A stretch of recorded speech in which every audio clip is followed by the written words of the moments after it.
اسلامي امارت ویلي د هرات ولایت په غوریان ولسوالۍ کې د اوسپنې د څلورو کانونو او د غور ولایت په تولک ولسوالۍ کې د سرپوکان د کیندلو چارې ایراني، ترکي، برټانوي او افغاني شرکتونو ته سپارلي دي.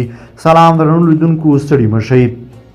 زموږ یوټیوب چینل ته ښه راغلاست. کو چیرې مو زموږ چینل نوي سبسکرایب کړی نو د تازه پر وخت د خبرونو مطالبې لپاره در سره سبسکرایب کړئ.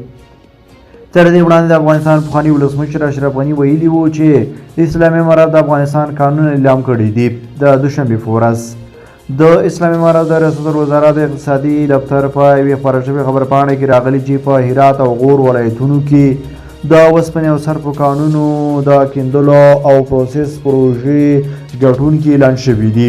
خبرپاڼه زیاتوي چې په غوریان ولسوالۍ کې د اوسپنې کان د لومړی بلاک تړون د وطن درخشان په نوم یو ایراني شرکت ته سپارل شوی دی.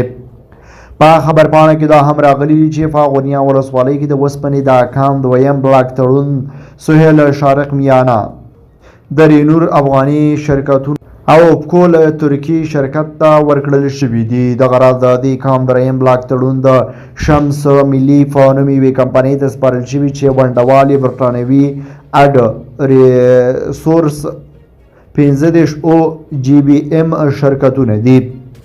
د دغه کان څلورم بلاک تړون د باختر فولاد شرکت سره لاسلیک شوی چې ونډوال یې سپاهان او فارسیان ایراني شرکتونه دي. د ملا برادر له دفتره په خپاره شوې خبرپاڼه کې دا هم ویل شوي دي چې په غور ولایت کې د سرپوکان یو بلاک افغاني شرکت ته ورکړی شوی دی.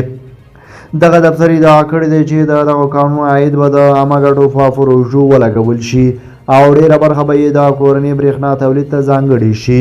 تر دې وړاندې د افغانستان د قانونو په اړه د اسلامي امارت هڅې په کور دننه پراخې نیوکې راپارولې دي. د افغانستان پخواني ولسمشر محمد اشرف غني د لوی اختر په مناسبت په خپل پیغام کې اسلامي امارت د افغانستان د قانونو پر لوټولو تور نه کړی وو.